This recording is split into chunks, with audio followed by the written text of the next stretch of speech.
bonsoir et bienvenue au sein de cette émission Que les choses soient dites. Dorénavant, ce sera votre rendez-vous du mercredi soir, donc plus le mardi, mais le mercredi soir. Et nous avons un thème ce soir qui ne vous laissera pas insensible, et certainement parce qu'il nous renvoie à notre condition de consommateur guadeloupéen. Aujourd'hui, la guerre en Ukraine fait partie, qu'on le veuille ou pas, de notre quotidien. Vous pourrez participer à cette émission, comme d'habitude, et nous donner votre avis par le biais du téléphone en deuxième partie d'émission. Alors, la question ce soir, c'est guerre en Ukraine et flambée des prix en Guadeloupe, prétexte ou réalité?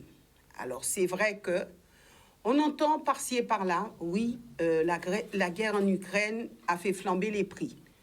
On se dit oui, mais tout est aujourd'hui sur le dos de la guerre en Ukraine. Alors, qu'en est-il réellement? Et nous avons un plateau d'invités pour en discuter. Et comme d'habitude, les choses seront dites, pas de langue de bois. Tout d'abord, vous avez Harry Ancelade. Vous le connaissez bien depuis le temps. Il est ingénieur et chef d'entreprise. À ses côtés, nous avons Alex Bandou. Bonsoir. Qui est, lui, agriculteur. Il a une autre casquette, non? Agriculteur. On ne va pas plus loin? Oui, on peut dire qu'il est secrétaire général de l'UPG, qu'il est depuis 2 ans gérant d'une coopérative agricole en Guadeloupe, qui est la CICAPAG. Voilà. Voilà pour la précision. On est souvent très réticent à dire les choses, mais il faut.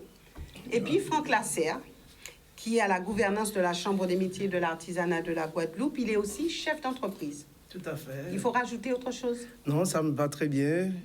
Bonsoir à la Guadeloupe, bonsoir aux téléspectateurs.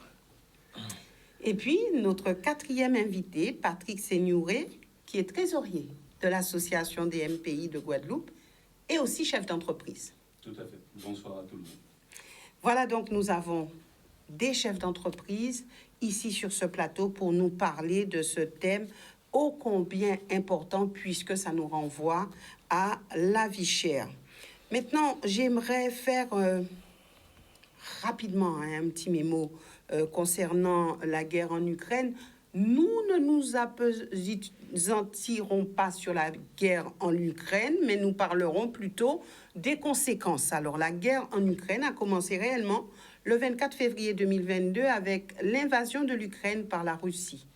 Il faut savoir qu'en 2020, les principaux produits exportés par l'Ukraine étaient les graines de tournesol, 10,8% des exportations, le maïs, 9,9%, le fer, 8,6%, le blé, 7,3%, l'acier et les huiles. L'Ukraine est le 5e exportateur mondial de céréales et l'un des principaux exportateurs de fer et d'acier. Alors, c'est vrai qu'il y a des pays, des principaux pays partenaires. On retrouve en tête, et ça c'était les chiffres de 2020, la Chine, principal client de l'Ukraine. On a la Pologne, la Chine largement devant puisqu'on retrouve ce pays avec 14,5%, la Pologne 6,7%, la Turquie avec 4,9%, ensuite l'Allemagne, l'Inde, l'Italie, les Pays-Bas, l'Égypte, la Hongrie et l'Espagne. Alors les principaux fournisseurs, et je vous donne des éléments pour que vous puissiez un petit peu bien aborder les choses et voir un petit peu les produits qui sont exportés par l'Ukraine. Alors, pour les importations, c'est aussi la Chine qui est en numéro 1 avec 15,4%. Ensuite, on a l'Allemagne, la Pologne, les États-Unis, la Turquie, l'Italie, la France avec 2,7%, donc très loin derrière. Ensuite, la Hongrie, le Japon et la République tchèque. Voilà. Alors, vraiment, ces chiffres vont vous permettre d'avancer un petit peu puisque ici en Guadeloupe, on dit que la guerre en Ukraine a fait flamber les prix. Est-ce réel? Est-ce seulement la guerre en Ukraine qui a fait que les prix ont flambé en Guadeloupe? Rappelons-nous 2009 où il y avait déjà ce problème de vie chère. Alors aujourd'hui, certains disent que c'est insupportable et qu'il faut vraiment trouver une solution à tout cela. Alors, nous parlerons un petit peu du taux d'inflation. Et je vais m'arrêter là pour ne pas vous casser trop les oreilles, mais ça me semble important de vous donner quelques éléments. De août 2021 à août 2022, le taux d'inflation de la zone euro est passé de 3,1% à 9,1%. Et pour la France, en particulier, de 2,4% à 6,5%. Donc, on se rend compte qu'un taux d'inflation qui a vraiment fait un bond, et ça pour toute la zone euro, et bien sûr en France, d'où la situation qu'il y a à gérer aujourd'hui, une hausse quasi généralisée des prix en Guadeloupe et qui s'explique depuis quelques mois par la guerre en Ukraine. Alors, selon vous, puisque vous connaissez l'histoire, vous vivez en Guadeloupe, vous êtes des consommateurs guadeloupéens, donc vous avez eu à voir un petit peu, soit votre porte-monnaie être un peu moins rempli, acheter les choses beaucoup plus claires, beaucoup plus chères, mais aussi devoir faire, je sais pas, hein, peut-être que ceux qui sont sur le plateau sont peut-être riches, j'en sais rien, mais en tout cas, faire des choix. Et nous arriverons à ces choix d'ici quelques temps. Alors, selon vous, est-ce que la guerre en Ukraine est le principal, je vais dire, vecteur de la hausse des prix? Est-ce qu'on peut dire ça? Est-ce que ce facteur-là a fait grimper les prix? Et j'y vais franco pour que nous puissions en discuter et cheminer par la suite avec les appels des téléspectateurs. Et je débuterai avec Alex. Bon, Alex Bangou. Alors, Alex. Il a fallu que ça tombe sur moi. Oui. Non, je pense que sincèrement que ça y contribue fortement.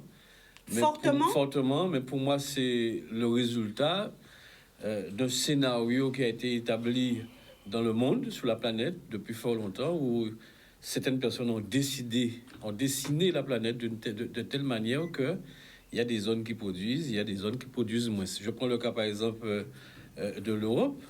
Nous avons, par exemple, au sein de l'agriculture, la PAC, la politique agricole commune, qui est en quelque part une caisse de péréquation, là où tous les pays de l'Europe y contribuent. La France, c'est l'un des pays qui contribue le plus, mais il y a moins de retour que de contribution.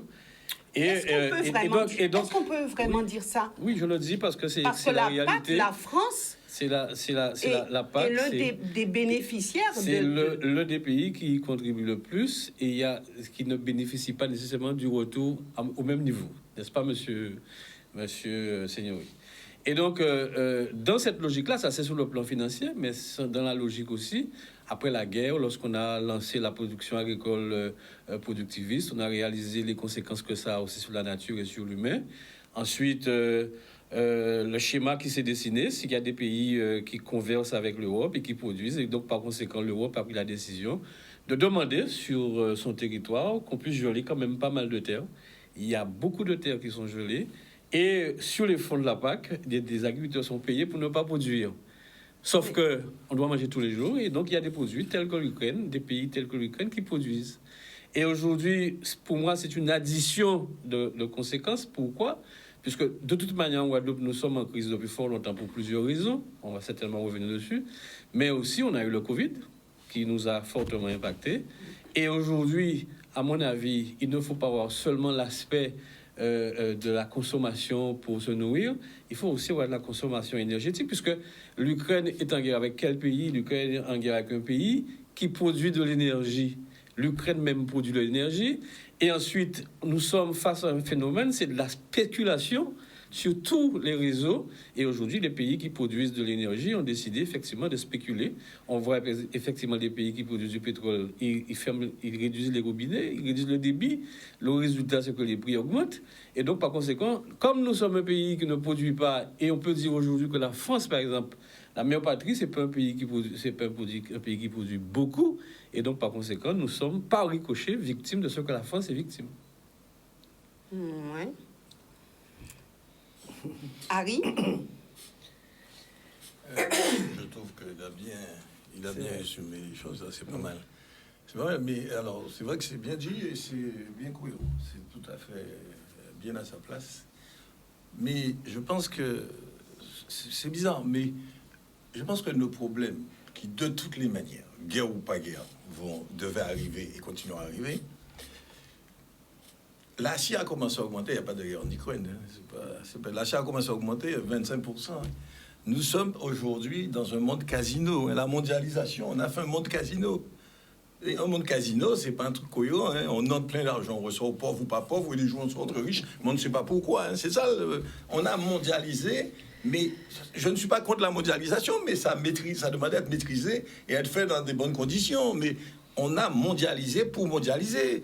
La suite d'aujourd'hui, 2008, quand on a résolu le problème de la crise de 2008, ceux qui l'ont résolu, c'est avec leur solution, allaient nous poser problème dans 10-15 ans. Et est-ce qu'ils ont fait ce qu'il fallait pour éviter? Non. Et on est tombé aujourd'hui dans cette situation. Alors, finalement, que ça soit, à tout point de vue, on a fait de mauvaises prévisions et de mauvaises stratégies.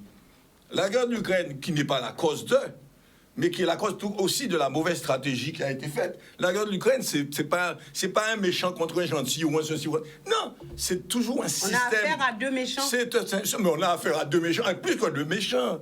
Mais le monde dans lequel on vit n'est pas arrivé d'aujourd'hui comme ça. C'est un monde qui sort de 500 ans de barbarie dans tous les sens, 500, 600 ans. Et nous sommes les premiers qui doivent être vigilants là-dessus. Parce que moi, la guerre de l'Ukraine, ce qui m'inquiète dans la guerre de l'Ukraine, moi, je crains le monde, et je sais, pour moi, c'est clair. Je crains le monde unipolaire dans lequel on va, que ça soit militaire, économique, puissance économique. J'ai un problème avec ça. Je refuse catégoriquement un monde unipolaire. Je refuse catégoriquement un seul système. Je veux pas qu'un seul système s'impose sur cette planète-là. Et donc, je pense qu'aujourd'hui, on commence à arriver au seuil des problèmes. Donc aujourd'hui, si les gens... Vous savez, on est tout le temps en train d'utiliser tout en termes de communication et de manipulation des masses. Je vais faire une parenthèse qui n'a plus rien à voir avec l'Ukraine. L'Iran, on parle aussi beaucoup de l'Iran en ce moment. Mais monsieur, moi, ce qui m'amuse, le Hezbollah a pris le pouvoir en 1979. Ça a été une révolution du peuple iranien. Et je me souviendrai très bien de ça parce que je devais y être pour défendre des notes de calcul d'une entreprise dans laquelle j'ai travaillé en France. Et on m'avait demandé d'aller en Iran et j'avais refusé en disant il va y avoir la révolution. Ce qui avait surpris le directeur. Et il y a eu la révolution. J'avais dit je ne veux pas être enfermé dans un hôtel. Mais ce qui arrive à celui qui est allé. Ils se sont enfermés dans un hôtel en Iran. Eh bien, vous savez, ça, ce n'était pas des interventions extérieures, ce n'était pas de l'ingérence. Le peuple iranien a manifesté et le samedi, les militaires se sont retournés et se sont mis avec le peuple. Et tout a basculé. Et le communiqué qui était en France est rentré tranquillement en victorieux. Depuis le temps qu'on essaie de manipuler l'Iran, de déstabiliser l'Iran, mais aujourd'hui, l'Iran est en train de se déstabiliser tout seul sur une affaire très simple. Positionnement avec les femmes, comportement avec les femmes. Et c'est ça que je trouve extraordinaire. On n'a pas besoin d'une ingérence à tort et à travers. L'Iran se déstabilise aujourd'hui malgré tout ce qu'on fait depuis 40 ans pour le déstabiliser. On a lancé les Irakiens contre les Iraniens. On a fait que Saddam Hussein fait la guerre. Eh bien, aujourd'hui, là, l'Iran est en train de se déstabiliser parce qu'ils sont allés trop loin dans un système qui ne pouvait plus tenir, qui consiste à bloquer leurs femmes comme ils ont fait, etc. Eh bien, les femmes sont en train de faire la révolution. Les femmes iraniennes sont en train de faire la révolution. L'Ukraine et la Russie s'attendent à concernant l'Ukraine et la Russie, moi, j'entends parler de négociation. Parce que moi, il faut savoir où on va. Aujourd'hui, quelle négociation qu'on veut? On parle de négociation, mais la négociation était simple, hein, messieurs. Messieurs, le Nicaragua meurt de faim. Pas le Nicaragua, pardon. Le Venezuela meurt de faim. Alors, c'est extraordinaire. On est en problème de pénurie d'énergie aujourd'hui. Le Venezuela est boué de pétrole. Oui. Et le Venezuela crève de faim. Pourquoi? Parce qu'il n'est pas acceptable qu'il y ait au Venezuela un régime socialiste. Donc, on fait crever un peuple parce qu'il a un régime socialiste. Et ça, on appelle ça la grande démocratie du monde. Vous faites crever un peuple qui a fait le choix d'un régime socialiste. Ils ont voté Chavez, on a voulu empêcher Chavez de prendre le pouvoir. Le peuple est redescendu de la rue, a mis Chavez. Chavez est mort, eh bien ils ont voté Maduro. On a décidé, et tout le monde s'aligne pour dire, c'est pas Maduro qui a gagné, c'est l'autre, et l'autre est président. On ne dit pas qu'on a fait les élections, on dit que l'autre est président. Aujourd'hui, c'est ça qui m'effraie. Le même monde qui s'est développé pendant 500, 600 ans sur la barbarie, qui a fait de mes ancêtres des esclaves pendant longtemps, qui a foutu la merde et qui a bien bloqué toute une série de peuples dans ce monde, a colonisé tout le monde, ce même peuple, ce même fonctionnement-là continue. Et aujourd'hui, on veut me parler de vertu, d'universalisme, de belles idées. Non, il faut laisser chaque peuple se développer. Il faut donner à chaque peuple le droit de se développer et se développer suivant son concept, se développer suivant sa philosophie. Alors maintenant, nous, c'est vrai que, bon, nous parlons de cela parce que, bon, c'est vrai qu'il y a un réel problème de vie chère ici. Et donc, on se dit, oui, la guerre en Ukraine, même pour acheter de l'eau de coco, on se dit, oui, c'est plus cher parce qu'il y a la guerre en Ukraine. Il y a la guerre en Ukraine. Alors, tout sur le dos de la guerre en Ukraine. Et on va essayer de voir, de comprendre un petit peu comment ça fonctionne et est-ce que c'est vraiment la guerre en Ukraine qui fait qu'on se trouve dans cette situation aujourd'hui où les ménages sont obligés de faire des choix et des choix drastiques par moment. Alors, ça sera Franck Lasser. Franck, allez-y. Oui. Alors, je ne saurais être aussi brillant que mon prédécesseur M. Lancelade, qui on connaît les qualités d'orateur. Mais, Yves, vous avez au départ parlé de l'inflation en Europe. Et je pense que ce n'est pas... vous ne l'avez pas fait innocemment. Parce que la Guadeloupe est liée intrinsèquement à l'économie européenne. Donc, forcément, quand les choses vont mal en Europe, eh bien, par ricochet, les choses vont très mal, encore plus mal en Guadeloupe. Maintenant, est-ce que la guerre, à elle seule, est aujourd'hui responsable? Ben, je dirais que non. C'est un facteur aggravant, bien sûr. Mais mon prédécesseur tout à l'heure a parlé de la crise sanitaire. Pendant 2 années, c'était un coup terrible pour les entreprises et donc pour l'économie du monde entier. Donc ça, il ne faut pas l'occulter aujourd'hui qu'il y a la guerre. Ça, c'est d'abord la première chose, la situation sanitaire. Et ensuite, la situation énergétique. Et ça aussi, c'était amorcé avant la guerre. Quand nous voyons aujourd'hui le prix du gaz, le prix du pétrole, le prix de l'essence que nous payons à la pompe, eh ben, c'est énorme. Donc, il y a des causes multiples. Ah oui, il y a des causes. Avec des effets multiples. Ah ben bien sûr. Et l'effet déjà général, c'est que tout le monde s'appauvrit et que tout le monde est en grosse difficulté. Et en premier lieu, les ménages. Parce que quand il y a forcément difficulté d'approvisionnement, il y a hausse des prix. Et donc les familles, d'abord, sont touchées, et ensuite les entreprises. Parce que nous sommes ici des chefs d'entreprise, et je peux vous dire les difficultés. Et tout à l'heure, je vous donnerai des exemples précis, notamment dans le domaine du bâtiment. Je crois qu'il y en a qui savent de quoi je parle ici. Je suis représentant ici à la Chambre de métier, et on reçoit des artisans. Certains avaient des devis faits. Ces devis-là ne sont plus valables. C'est des devis qui, au départ, étaient faits sur 3 mois. Aujourd'hui, ils ne sont pas valables parce que s'ils répondent à ces marchés tels qu'ils ont répondu, ils vont faire ces marchés-là à ce prix-là, ils sont morts. Donc, et on a bien vu aussi qu'il y a une révision sur ces marchés. Aujourd'hui, les marchés sont valables 15 jours. Quand on fait un prix, le prix est valable 15 jours, pas plus. Ça veut dire qu'il y a une fluctuation. Il y a une instabilité des prix, mais une instabilité qui est toujours grandissante. Ça veut dire que ça ne descend pas. C'est parti vers la hausse, et une hausse folle. Donc, ce n'est pas uniquement la guerre. Il y a la guerre, c'est vrai, mais il y a aussi la situation sanitaire qui était depuis 2020. Et ensuite, il y a cette crise énergétique qui nous bouffe tout. Et moi, par exemple, qui suis dans le domaine du sanitaire, et on utilise beaucoup de véhicules. Donc, beaucoup d'essence, beaucoup de pièces détachées parce que tout ce qui est usure courant, eh bien, les marges bénéficiaires que nous avons se sont terriblement amoindries, voire maintenant, les entreprises sont passées de marges. Alors, dans mon entreprise, parce que nous avons un livre blanc qui nous dit que dans notre secteur, en moyenne, une entreprise gagne en marge bénéficiaire 3%, ce qui est très, très peu. Eh bien, cette marge de 3% n'existe plus. Donc, ça veut dire quoi? Quand cette marge n'existe plus, on on commence à manger sur ce qu'on pourrait appeler le budget normal d'une entreprise. Avant d'arriver au bénéfice, on a le fonctionnement normal. Je ne parle pas d'investissement, je parle d'un fonctionnement normal. Eh bien, quand nous arrivons à moins que zéro, eh bien, on commence à tomber en déficit. Et après déficit, c'est des bouts de bilan, c'est des pertes d'emploi, fermeture d'entreprise, en fait, tout ce qui va en cascade. Donc voilà une situation que je caractérise comme difficile, très difficile, voire dangereuse, parce qu'une économie aussi fragile que celle de la Guadeloupe ne pourra pas supporter, avec le taux de chômage que nous connaissons ici, ne pourra pas supporter une crise de longue durée. Alors les entreprises les plus solides vont tenir.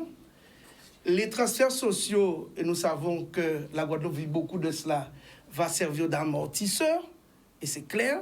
La fonction publique territoriale qui accompagne beaucoup le tissu économique, eh bien, va aussi servir de tampon, mais la vie économique et la vie par laquelle le pays devrait d'abord vivre, c'est via ces entreprises, via la richesse que nous créons, eh bien, cette richesse ça va fondre comme neige au soleil.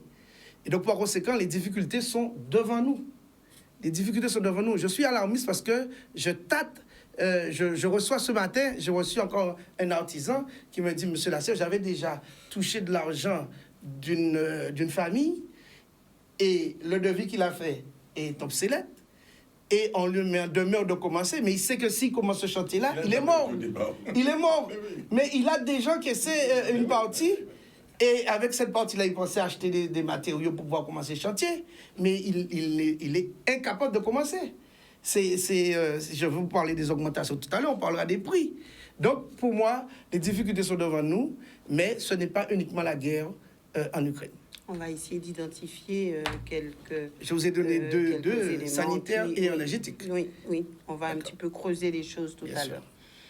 On y va avec vous. Maintenant, que dire, puisqu'il y a beaucoup de choses qui ont été dites, beaucoup de choses vraies. Je pense que, par contre, à la base, on a tous la mémoire courte. Effectivement, la crise sanitaire, avec la mise à l'arrêt, comme M. Anslav l'a dit, on est dans une économie mondialisée. Le monde, en 2020, s'est arrêté. Du jour au lendemain, les renards ont recommencé à envahir les villes, les oiseaux revenaient, etc. Pas pour côté. Tout s'est arrêté. Ça a été valable aussi pour les entreprises qui se sont mises à l'arrêt. Et puis tout d'un coup, on a décidé. Alors, est-ce que c'est un plan établi? Je ne sais pas. Je suis pas grand devin. Moi, je suis modeste chef d'entreprise européen et j'essaie de. Avec une analyse d'une situation. Avec une analyse d'une situation globale qui fait que du jour au lendemain, on a décidé, on repart. Et là, tous les gens qui étaient rentrés chez eux, on va parler des Chinois qui étaient repartis des villes vers les campagnes, sont revenus dans les villes. Tous les gens qui étaient aux États-Unis, qui étaient restés à l'arrêt pendant 2 ans, ces gens-là sont revenus au travail. Et puis, il y a eu une formidable envie de consommer, qui fait que la loi du marché en général, c'est la loi de l'offre et de la demande. Quand l'offre est supérieure, en fait, quand la demande est supérieure à l'offre, eh bien, les prix augmentent. Alors, nous reviendrons avec vous d'ici quelques instants, puisqu'il y a un petit problème de micro. Et c'est très important qu'on puisse pouvoir entendre ce que vous êtes en train de nous dire. Donc, je crois que non, nous passons à une page de publicité. Nous reviendrons avec vous. Et vous aurez à charge de recommencer au niveau de vos propos. À tout de suite. À tout de suite. De notre émission avec un thème particulier, mais qui nous intéresse tous, guerre en Ukraine et flambée des prix en Guadeloupe, prétexte ou réalité. Et maintenant, je passe la parole puisque nous avons réparé notre micro, donc on vous entendra très bien, Patrick Seigneurie. Très bien, merci. Bon, je vais donc reprendre assez rapidement ce que je disais. Je ne suis pas un aussi grand orateur que mes prédécesseurs, mais c'est vrai, ce que je voulais dire en préalable, c'est que nous avons la mémoire courte et que donc, en général, on est très souvent dans l'immédiat, et les médias nous entraînent aussi à l'immédiat, parce que les choses bougent tellement vite, tellement souvent, que on oublie ce qui s'est passé il y a 1 heure, et on oublie aussi ce qui s'est passé il y a 2 ans. Donc il y a 2 ans, en 2020, le monde était à l'arrêt.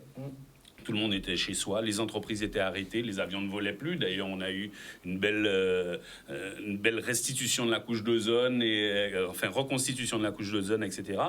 Et fin 2020, début 2021, tout est reparti d'un seul coup. De plus belle, avec des gens qui s'étaient privés parce qu'ils étaient retrouvés chez eux, empêchés de sortir, de voyager, ainsi de suite, et un appétit pour la consommation qui a été de plus belle, avec un argent aussi, des taux d'intérêt bien souvent, non pas bien souvent, mais des taux d'intérêt négatifs pour les banques, et donc quasiment avoisinant les zéros pour les particuliers, une facilité d'avoir de l'argent, et ainsi de suite.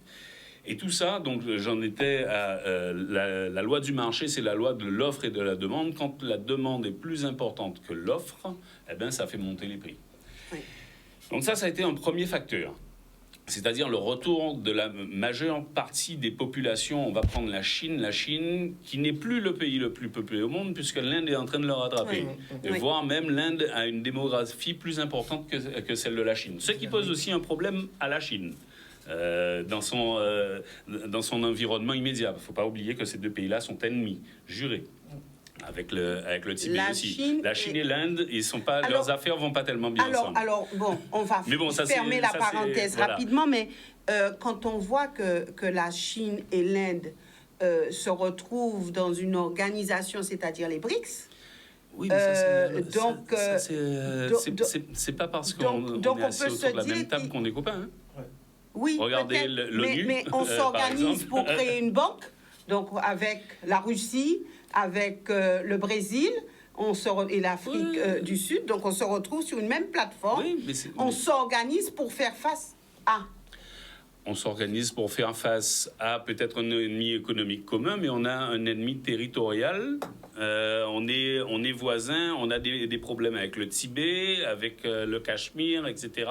Il y a des influences politiques géopolitiques dans ce monde-là, dans cette partie du monde, qui sont importantes. Mais bon, pour en revenir au propos de notre thème de ce soir, qui est la guerre en Ukraine, est-ce que c'est elle qui a fait la flambée des prix, prétexte ou réalité? J'essaie d'expliquer par le biais de ce qui s'est passé il y a 2 ans, déjà les réalités économiques de l'appel d'air qui a été créé par le retour des Chinois qui étaient partis au champ avec la fermeture de l'usine Monde, les retours des Indiens aussi dans les villes, ainsi de suite, et le formidable appel de la consommation qui a été que tout ce monde-là se remette à produire. Les Chinois qui étaient repartis au champ, ils ont remis en route leur petit jardin, leur culture de subsistance. Le Chinois est quelqu'un qui mange énormément de porc. Donc, on a remis les porcheries en route, etc. Quand les Chinois sont revenus en ville, il a fallu nourrir tous ces gens parce qu'il n'y a pas de cochons dans les villes, dans les mégalopoles chinoises, qui sont très modernes et tout. Il n'y a pas d'élevage. Donc, tous ces gens qui ne sont plus productifs au champ, il faut les nourrir. Donc, il y a des appels d'air sur de la consommation de soja et ainsi de suite pour pouvoir donner à manger à ces gens-là. Et puis, le monde dit développé, qui est considéré par l'Europe, lui commence à reconsommer beaucoup de produits, d'où pénurie de composants électroniques, pénurie de tout et n'importe quoi qui arrivait de la Chine. Ça, c'est une première chose. Donc, ça fait monter les prix. Ça, c'est le caractère de l'inflation. Et puis, on a aussi... courant 2021, parce que cette affaire de flambée de l'énergie a commencé à partir de juin 2021. Juin 2021, on a eu les prix du gaz, le gaz naturel qui est l'une des principales sources d'énergie, les prix du gaz naturel qui était, ça se compte en mégawattheure en fait, le prix du gaz. Les prix du gaz qui étaient à environ $23 le mégawattheure, sont passés, ça c'était au mois de mars, sont passés à fin juin, début août, à $120 le mégawattheure. Pourquoi ? Parce que je pense que notre ami Vlad était en train de préparer sa guerre. C'est-à-dire que les prétextes qui ont été donnés sur le monde, c'est la Russie a eu des petits problèmes de production. Comme plus personne ne consommait d'énergie, et ben donc on avait plus ou moins fermé certains pipelines, etc. Donc là, la Russie avait arrêté la production de gaz et elle reconstituait ses stocks pour pouvoir permettre à tout le monde de passer l'hiver, etc. Et ça a commencé à ce moment-là, jusqu'au moment où, en février, en fait, ça c'est mon analyse, que notre ami préparait sa guerre et donc fait l'Europe financer la guerre, qui était quelque chose de mûrement prévu. C'est pas, on n'envahit pas son voisin comme ça sur un coup de tête. Hein. On prépare son truc. Donc voilà. Et ça, si vous voulez, la production de biens et également de services, parce que les services informatiques, ça consomme énormément d'énergie. Tout ça, la production de biens et de services consomme de l'énergie, et donc on est impacté au niveau mondial. Et nous, à notre petite échelle, de petit territoire, en plus insulaire, où on ne produit pas grand-chose en termes de matières premières, eh bien on se retrouve confronté à ces augmentations phénoménales, et on est obligé malheureusement de les accepter, sinon on n'a pas. Ouais. Voilà. C'est extraordinaire parce qu'effectivement, les ménages ont commencé à prendre. Le pétrole, on a vu commencer à augmenter. On a vu tout à l'heure, on disait, les ménages vont avoir des difficultés, les entreprises aussi, etc. Les petites entreprises surtout. Et on reçoit, il y a des problèmes, plus de conteneurs, plus de ceci, plus de cela. Et quand on regarde les résultats des multinationales, leurs bénéfices explosent. Messieurs, mais c'est normal, ça c'est normal. Non, c'est pas normal. Pourquoi c'est pas normal? Non, mais c'est le jeu de l'économie, c'est pas... non, c'est pas le jeu de l'économie. Non, mais c'est pas fait exprès. Comment ça? Non, mais je vais te démontrer.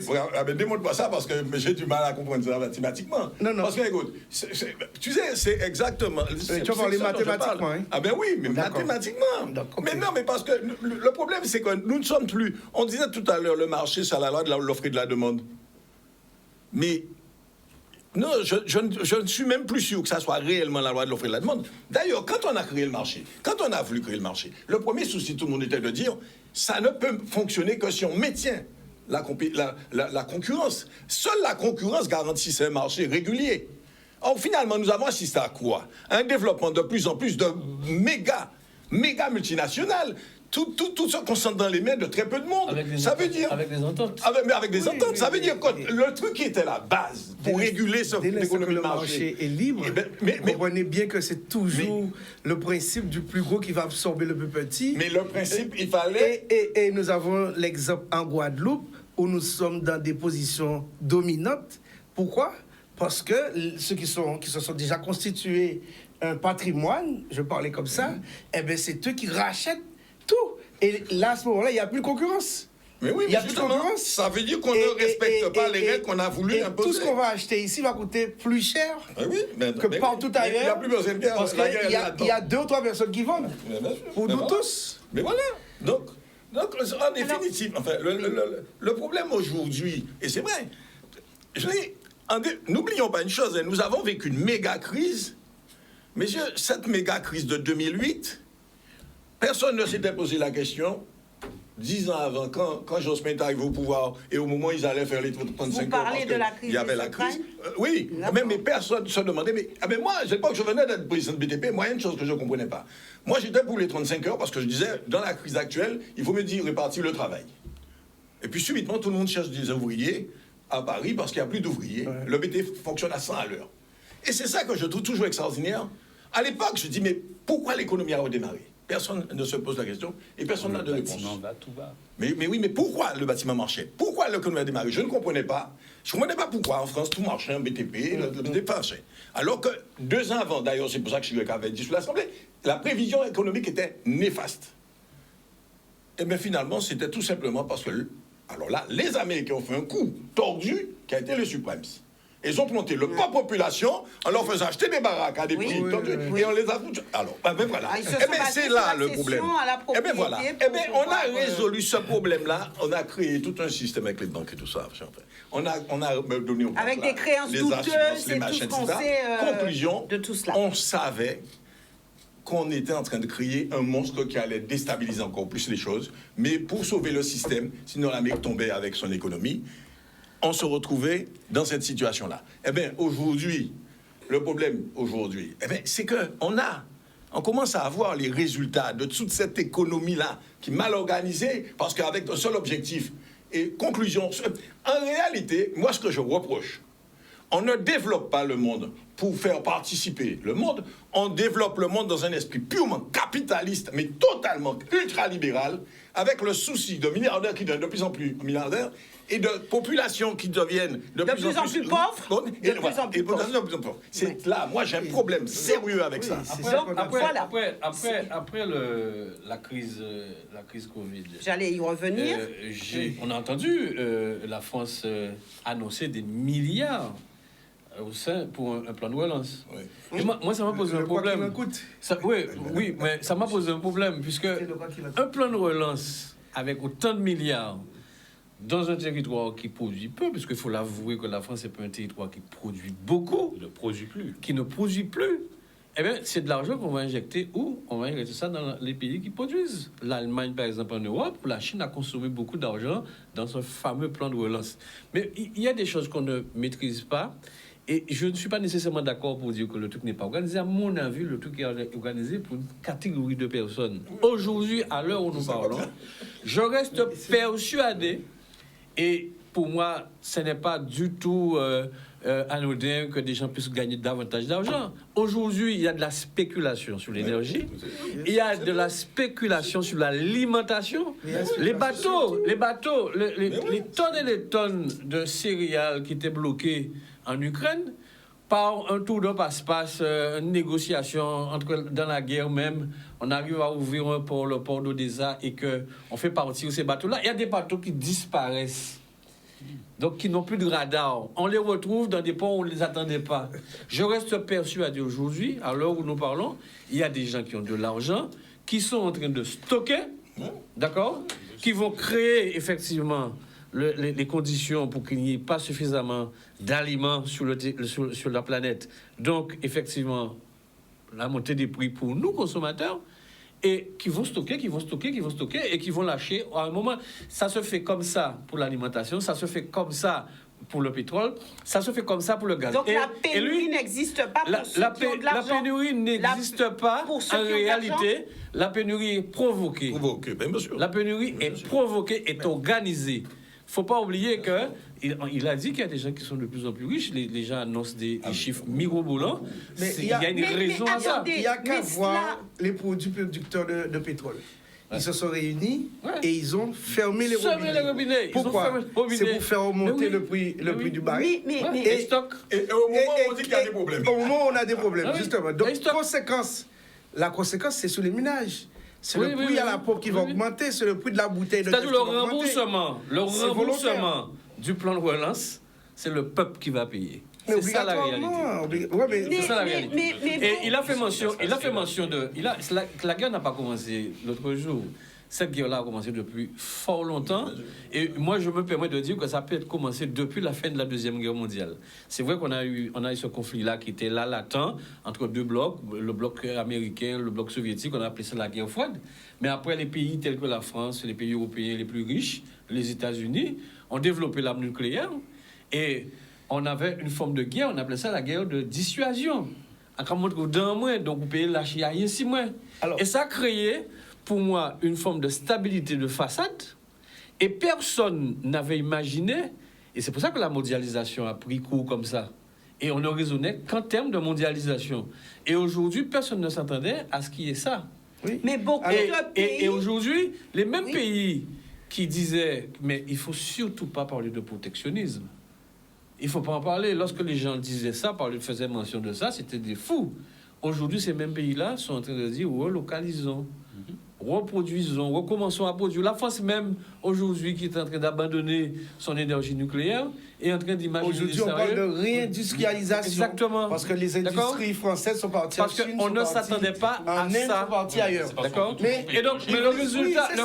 Parce que- le sujet de la rencontre de ce soir, c'est les prix nous Oui, concernant. alors- c'est tout ça. C'est tout ça. Et c'est conditionné, c'est voulu. C'est pas le fruit du Alors, hasard. nous sommes d'accord. Yves, ce que je voudrais dire pour étayer, juste, je ne vais pas rester longtemps. Alors, là, c'est le constat. Nous sommes dans un monde où c'est le capitalisme, et tu l'as dit, c'est le capitalisme sauvage, parce que j'ai appris ça en économie, capitalisme sauvage qui sévit. Et aujourd'hui même, parce que tu as parlé de pays où on pourrait parler de pays communistes, mais chez les communistes, il y a le plus de riches dans les pays communistes. Les individus sont les plus riches du monde sont dans les pays communistes. Quels sont les pays communistes dont tu parles? Un rappel de Chine, de la Chine, de l'URSS qui était... Non, l'URSS, c'était pas ça. Enfin, L'URSS, c'est devenu ça après la chute du communisme. non, nous pas Non, mais là, les grosses richesses qui achètent Chelsea et tout ça sont Oui. apparues en récupérant tout le patrimoine national. Et aujourd'hui, et en c'est- faisant des riches. Bon, alors, mais- Par contre, ce qui est intéressant, c'est le régime chinois, parce que c'est un régime Chinois. très différent, très particulier. D'accord. Et c'est intéressant parce que comment même la en Corée, Chine- vas-y, en continue. Corée aussi. Et tu vas voir Quelle les- Corée? La, Tu n'oublies pas qu'il y a la Corée du Sud, Corée Corée du du Nord. Sud et Quelle Corée la Corée? Corée du Sud. Oui, mais alors, il faut savoir pourquoi la Corée Oui, du Sud mais est un pays riche. on va revenir tout Donc, à l'heure. il y a- On va il y a- revenir. Mais d'accord. en Corée du Nord aussi. Et pourtant, le régime n'est pas facile. Mais on va revenir sur ça. Ce qui m'intéresse, c'est la Guadeloupe. Oui. La Guadeloupe. Donc nous sommes, nous sommes dans un contexte géopolitique, nous sommes une poussière de Nous pays. sommes plutôt victimes. Hein. Non, mais de toute façon... Une nous- poussière victime. Nous victimes. Non, Nous sommes mais- victimes non. Parce qu'on n'a aucun levier. Non, mais justement, Oui, donc c'est- alors, oui, mais c'est on a vrai, aucun levier, mais on a des richesses quand même. Aujourd'hui, on parle de crise énergétique. Imaginez-vous que nous étions en France et qu'ils avaient cette richesse du soleil. Est-ce qu'ils n'auraient pas exploité cette richesse-là pour gagner? Énergie alternative. C'est pas alternatif, il n'y a pas eu de recherche. Ça fait très longtemps que Je vais le finir. solaire, et tu as raison. Oui, vas-y. Si on avait utilisé ces énergies renouvelables, et c'est des énergies qui ne coûtent rien, puisque ça, c'est naturel, eh bien, on ne serait pas autant dépendant des économies qui se bousculent. Parce que la France, comme vous venez de dire, qui ne produit pas suffisamment, qui s'est rendue dépendante de d'autres pays. Aujourd'hui, nous-mêmes, nous dépendons d'un pays qui dépend Oui, exactement. d'ailleurs. Ah, d'accord. Donc, on n'a aucune marge de manœuvre. Aujourd'hui, et je pense que les Guadeloupéens, et avec le Césaire et le président qui était là tout à l'heure, qui vient de partir, nous avons fait la semaine là un séminaire et on réfléchit un petit peu sur l'avenir de la Guadeloupe et ce qu'on pourrait porter. Et je vois que dans les rapports, on n'a jamais parlé de soleil. Je dis, mais c'est une richesse. Vous me parlez de toute espèce d'énergie qu'on va devoir encore importer. Pensons déjà ce que, quand on fait un constat, sur quoi nous allons partir, qu'est-ce que nous avons. Alors, la première des choses, et M. Lancelade, je te l'ai entendu dire, tu ne le dis plus. Est-ce que la Guadeloupe a déjà fait sa révolution agricole? C'est la base de tout développement. Donc, avant de nous essayer de faire voici, il faut essayer de produire. La production va nous permettre d'essayer au moins de nourrir, ne serait-ce qu'en partie, de ne pas tout importer. Ensuite, il faut chercher l'énergie. Nous pas ni pétrole, nous pas ni gaz. Mais on a le soleil. Et on a aussi le vent, nous avons les marées, nous avons la mer. Ça, c'est nous avons une grande richesse, mais qui n'est pas exploitée. Donc, il faut essayer, pour la Guadeloupe, La géothermie également. la géothermie, voilà. Mais bon, moi, je parle du soleil parce que soleil, ici, on en a. Géothermie, nous passons si on l'a payé fini. Mais je suis sûr que soleil-là, enfin, bon, soleil-là, il paye jamais fini. Il paye jamais fini. C'est vrai qu'à un moment, là, il est nous paye. Mais ça se stocke. Non, mais L'énergie se stocke. On peut avoir une addition de sources d'énergie. En Guadeloupe, on a le Exactement. soleil. Oui, on peut additionner. On a le vent. Oui. On a la mer. La géothermie. On a la houle, la mer. Oui, la mer. Mais on a aussi la marée motrice. Oui. On a pléthore de sources Et nous d'énergie. réinventer, et Mais nous réinventer, le problème est fondamentalement politique. Oui. C'est ça que- Parce que c'est ça le problème de fond. C'est-à-dire que... Alors, donc ça veut dire que... Tu as dit Au toi-même... moment où il va falloir réfléchir pour la Guadeloupe, il faudrait quand même s'asseoir et se dire comment on va y arriver. Peut-être que nous payons vrai, mais si on reste dans ce système-là, on ne sera jamais un pays où... Mais il faut aller... on sera toujours tributaire. Il ne faut pas dire la moitié, il faut aller plus loin. Hein. Est-ce que cette population il faut y aller. qui vous entend ne se dit pas, mais sur ce plateau, on dit aussi il va falloir s'asseoir pour réfléchir, pour faire avancer les choses. Les hommes politiques disent la même chose. Tout le monde dit la même chose, il va falloir s'asseoir. Alors moi, oui, non, mais si c'est pour s'asseoir, pour faire ce qu'ils font, c'est pas la peine de s'asseoir. J'ai une question qui est encore sans réponse. Est-ce qu'il manque les chaises? Est-ce qu'il manque la table? Que manque-t-il, puisque à chaque fois on dit il va falloir s'asseoir pour réfléchir et rien n'avance. Il manque le lien. Et très souvent, ça s'appelle les assises de... Les assises de... Oui, de plus. Oui. Il manque le lien. Vous pouvez rassembler des millions de gens, vous n'en sortirez rien s'il n'y a pas le lien. Le problème fondamental en Guadeloupe, c'est que il n'y a rien qui fait ce lien-là, qui relie les gens. Chacun se méfie de l'autre dans tout. Le peuple et le politicien, ça n'a rien à voir. Il y a un peuple en Guadeloupe et il y a des politiciens. Les politiciens font leur carrière et le peuple est là. Bon. Et le peuple essaie de se démerder. Et le peuple jongle avec une économie qui n'est pas formelle, pas trop formelle. Tout un chacun jongle. Et ce système-là fonctionne. Et tout le monde y est responsable. L'État aussi tire son épingle du jeu là-dedans. Il a fonctionné comme ça. Et conclusion, aujourd'hui, parce que finalement, à force de faire, mais justement, il n'y a pas de lien. Parce que ces gens-là, ce qui fait un peuple, justement, c'est le peuple, quand on regarde bien, il y a des choses qui ont été particulières. Après, ça sera Patrick. Il y a des choses particulières. Quand on regarde bien, aujourd'hui, il faut, si on fait un programme, mais un programme doit se mettre en place. Il faut des gens pour le mettre en place. Vous le sortez d'où? Le peuple, par définition, ne fait pas confiance aux gens qui sortent de son sérail. Il y a un problème. Il y a une méfiance. On tourne en rond, et vous ne prenez pas temps, on tourne en rond tout le temps. Moi, je vous dis, sincèrement, on me connaît assez. Depuis mon plus jeune âge, j'étais un militant, je dirais indépendantiste. Ce n'est plus d'actualité, mais guadeloupéen à fond. Je dirais peut-être même plus que guadeloupéen d'ailleurs, parce que c'était pas tout à fait ça allait plus loin. Parce que j'étais plutôt... Enfin bon. Mais enfin, je me suis retrouvé guadeloupéen, parce que j'étais pour la logique d'aller travailler en Afrique et de développer l'Afrique. Parce que je disais que la Guadeloupe ne changera pas le monde. C'est l'Afrique qui changera le monde et l'avenir du monde noir. Parce que sous ça, je suis radical. Nous avons payé cher, et je dis on ne doit pas payer deux fois. Personne ne paye deux fois la même chose. Si les nègres payent deux fois cette histoire, et ils seront deux fois les victimes de cette humanité, alors ils auront été des couillons. On ne peut pas se faire avoir deux fois. On s'est fait avoir une fois, on ne se fera pas avoir deux fois. Et c'était ça mon combat. Et c'est pour ça que je disais la Guadeloupe m'intéressait pas, c'est l'Afrique. C'est défendre la communauté, défendre l'Afrique. Nous testons à tout le monde, nous payons cher tout le temps, et jusqu'à présent, nous ne pouvons pas payer cher. Bon, mais aujourd'hui, ce qui me chiffonne, mais nous payons pour libérer nous. Haïti qui a vraie misère, dans la merde la plus totale, payer pour libérer nous. Même là, nous gagnons la guerre, nous ne faire payer. C'est ça le peuple qui a gagné et qui a payé. Ouais. Moi, aujourd'hui, mon problème, c'est qu'on n'arrive pas à ce qui est un lien dans ce peuple-là. Il faut organiser la Guadeloupe. On a des choses en place, on a plein de choses. Mais on ne pourra rien faire si on ne peut pas créer cette confiance-là. On ne se fait pas confiance. Parce que... Mais oui, mais comment réussir? Mais est-ce que c'est une fatalité? C'est pas une fatalité, mais c'est une situation qui a conduit à ça. Mais c'est pas un hasard. Oui, mais c'est pas un hasard. C'est pas un hasard. C'est une histoire longue qui a conduit à ça. C'est une histoire longue. Et il n'y a pas que nous. Donc il faut faire le chemin inverse? Mais pour l'instant, je vous dis... mon problème, c'est que... Je vous dis une chose. Il y a déjà une chose qui est fondamentale. Vous voulez faire ça, vous prenez des générations dans l'éducation, vous le mettez en confiance. Mais finalement, qu'est-ce qui se passait?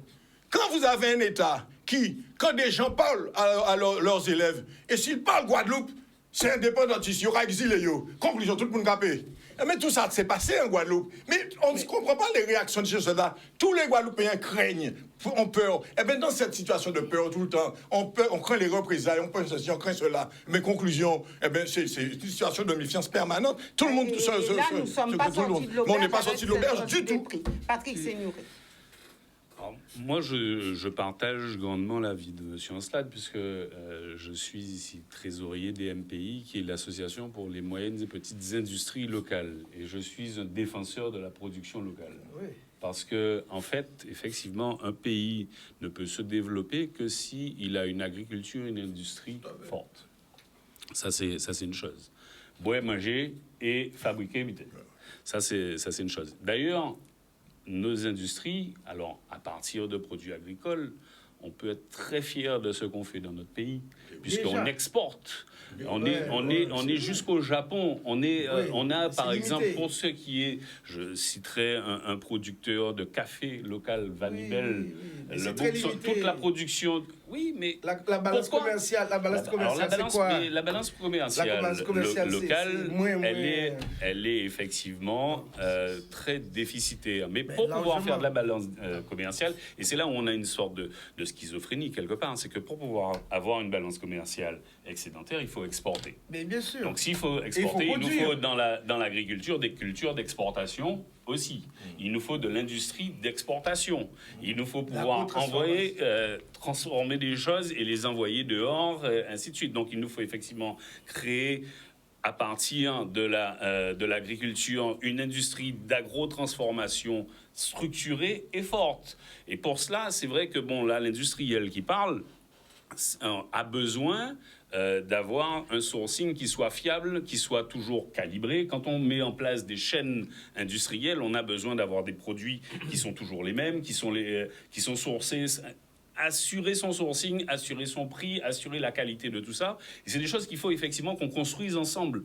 Toutes les filières du territoire doivent construire ces choses-là ensemble. Au-delà de tout cela, et je vous interpelle dessus, il y a un agriculteur ici, vous êtes des chefs d'entreprise, vous dites oui, il faut exporter, il faut vraiment avoir une économie forte, certes. Mais aujourd'hui, est-ce que la priorité des priorités, puisque nous parlons de flamber des prix, ce n'est pas de faire en sorte que la population puisse se nourrir, pouvoir se nourrir? Alors, est-ce que la priorité des priorités, ce n'est pas cela? Parce que est-ce que l'Ukraine, c'est ce qui va faire en sorte que les populations vont encore et encore. Avant tout, je les écoutais et je me dis, mais non, mais il y a un travail sérieux à faire parce qu'il faut un véritable débat. Moi, je suis issu d'un mouvement qui dit qu'avant d'envisager d'aller baboule manger des rois, ben manger à casa moins. Donc, je veux tendre vers la conquête. C'est bien la question que j'ai posée. Voilà, je veux tendre vers la conquête du marché intérieur d'abord. Bien sûr. Et créer les conditions, effectivement, pour que ma population puisse accéder à cette production-là. Sauf que, je l'ai dit tout à l'heure là, tout est politique. Et le problème de fond est politique. Voilà un territoire qui dépend d'un pays, de la France. La France, aujourd'hui, est dans le bloc, c'est un État membre de l'Europe. Et rappelez-vous, ça a fait grand débat dans les années 90. On parlait du traité de Maastricht ou un truc comme ça. Oui. Et on nous avait dit, vous produisez... Alors, le raisonnement était encore sur la production des exportations. C'était la canne et la banane. Et on nous avait dit... Il ne faut pas vous suffire de la population guadeloupéenne, 500 000 habitants. Ne vous contentez même pas de la population française, 50 millions d'habitants à l'époque, alors que l'Europe vous offre 500 millions de clients potentiels. Alors, on tombe là-dedans à pieds joints parce que on fera plus de sucre, mais qui manquait terre pour planter canne. On fera plus de bananes. Sauf que, le lendemain de ces signatures-là, tout ce qui était notion de préférence communautaire a sauté. Et l'Europe, aujourd'hui, même si la France, en tant que telle, n'est peut-être pas et moins industrialisée qu'à l'époque, il n'empêche qu'aujourd'hui, l'Europe, c'est un territoire industrialisé. L'Europe produit beaucoup de véhicules. L'Europe a Airbus. Qui aurait imaginé il y a quelques années que Boeing serait en concurrence avec un truc comme ça? Non, c'était inimaginable. Ce qui veut dire qu'aujourd'hui, l'Europe ira vendre des avions partout dans le monde, des voitures partout dans le monde, mais ces pays-là doivent payer, mais en plus, ces pays-là, dans la négociation, il faut acheter quelque chose de leur mais il faut prendre quelque chose chez moi. Voilà, moi, c'est de l'agriculture que je fais. Et c'est ça l'Organisation mondiale du commerce. Oui. Moi, je fais de l'agriculture. C'est ça l'Organisation mondiale du commerce. Et je produis du sucre. Eh bien, il y aura dû arrêter de faire sucre ou quoi faire trop de sucre. Exactement. Parce qu'il faut laisser... Le résultat, c'est que je n'ai pas les leviers C'est sûr. pour développer mon agriculture comme je l'aurais voulu. C'est ça la réalité. Il faut tenir compte de cette réalité-là. Et quand je dis que le truc est fondamentalement politique, il faut qu'on aille plus loin. Aujourd'hui, j'entends nos élus dire qu'on veut plus de responsabilité, il faut domicilier le pouvoir. Moi, quand j'entends ça, je rigole parce que pour moi, domicilier un pouvoir, c'est de dire je suis chez moi, je suis patron, j'ai mon épouse, j'ai mes enfants. Si mon enfant dit moi bizarre, dit moi plus pouvoir à casa. Mais moi envie de dire mais pas petit moi plus pouvoir à casa. D'accord? Et donc, il faut qu'on soit en capacité d'aller jusque-là. Mais bien sûr. Alors, jusque-là, ça veut dire quoi? Ça veut dire que nous sommes dans un marché européen, puisque nous sommes français et donc par ricochet dans un marché européen. C'est un costume qui est trop grand pour nous. Tu n'es même plus dans un marché européen, tu es dans un marché mondial. Oui, mondial, mais d'abord européen, parce que le marché s'organise. Ouais. L'Europe organise son marché intérieur, après il est organisé dans l'OMC, et au fur et à mesure. Mais nous, je n'arrive même pas au niveau mondial, au niveau européen, parce que nous sommes européens, directement concernés par les traités européens. Mais le costume est trop grand pour nous, vraiment trop grand. On peut rien opposer à quel que soit le pays européen. Et donc tu comprends que je ne peux pas développer. Mais non, quand tu me dis qu'on le veut, on le peut. Mais on le pourra peut-être. Moi, je préfère dire. Attends, je vais finir. Je préfère Alors dire. après, Patrick. Est-ce qu'il ne faut pas, et ça aurait dû être ce réflexe-là, parce qu'on a parlé de politique, se recentrer sur des marchés qui sont plus taillés à notre mesure. C'est-à-dire le marché. Tu n'as pas le doigt. Non, mais absolument. Et c'est là que vient la politique. C'est là que vient la politique. Écoute-moi. C'est là. Attends, je vais finir. C'est là qu'il faut prendre des décisions politiques. Et quand on parle de politique, aujourd'hui, on parle de démocratie. Pour qu'un peuple puisse pratiquer la démocratie, il faut que le peuple soit, en même cas, mûr, mais au moins mature. On est d'accord sur ça? Est-ce que notre population est suffisamment mature? Et je m'excuse pour ceux qui se sentiraient frustrés de ce que je vais dire. Est-ce que notre population est suffisamment mature pour analyser, notamment quand nous avons des politiciens qui viennent parce qu'ils se disent, bon voilà, c'est une façon où je vais me faire de l'argent, j'aurai un mandat. Mais c'est des gens qui ne vont pas aller réfléchir pour dire comment je vais faire pour... Quel est l'intérêt d'être européen aujourd'hui? Par contre, la question aurait pu être posée, est-ce un avantage ou est-ce un poids pour nous? Il faut répondre aux questions pour savoir qu'est-ce qu'on élimine. Moi, je dis que l'Europe, c'est un poids pour nous, économiquement parlant, pour notre développement. Mais si c'est un poids, il faut sortir à dingue. Comment tu sors dedans parce que tu es français? Il faut sortir à dingue. Donc, il y a des raisonnements politiques qu'il faut avancer, mais avec une maturité. Donc, quand je parle de peuple, le peuple qui doit a les avoir élus la qui méritent. maturité? Les élus ou Mais la le peuple, on a les élus qu'on mérite. On a les élus qu'on mérite. On n'ira pas prendre les élus ailleurs que dans le peuple. Est-ce que... Je finis, je me tais là. Non, moi, Et c'était l'autre effectivement, on dit beaucoup de choses. Moi, c'est vrai que bon, la politique, c'est quelque chose qui m'intéresse intrinsèquement. On doit s'intéresser de toute façon à la cité. La politique, c'est l'art de s'intéresser à l'organisation de la cité. Et ça, ce sont des choses qui sont importantes. Mais Yvelise avait posé une question tout à l'heure qui était sur le pouvoir d'achat des gens. Je pense que le problème de pouvoir d'achat qu'on a ici, c'est surtout un problème de chômage. C'est-à-dire qu'on n'a pas de possibilité d'acheter parce qu'on n'a pas de travail. Et comment on fait pour donner du travail aux gens? C'est en développant effectivement une économie locale. C'est pas en faisant que de l'importation, qu'en allant chercher à droite à gauche. Et c'est là qu'est tout le combat et des agriculteurs et des industriels locaux, c'est d'essayer de créer de la valeur ajoutée sur le territoire. Parce que si on ne fait qu'importer, la valeur ajoutée, elle s'en va ailleurs. Et donc, effectivement, il faut qu'on arrive à avoir un combat commun.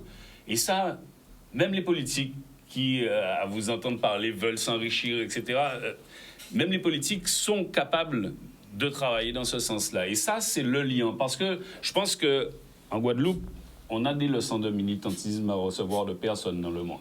Je pense qu'on est tous plus militants qu'autres.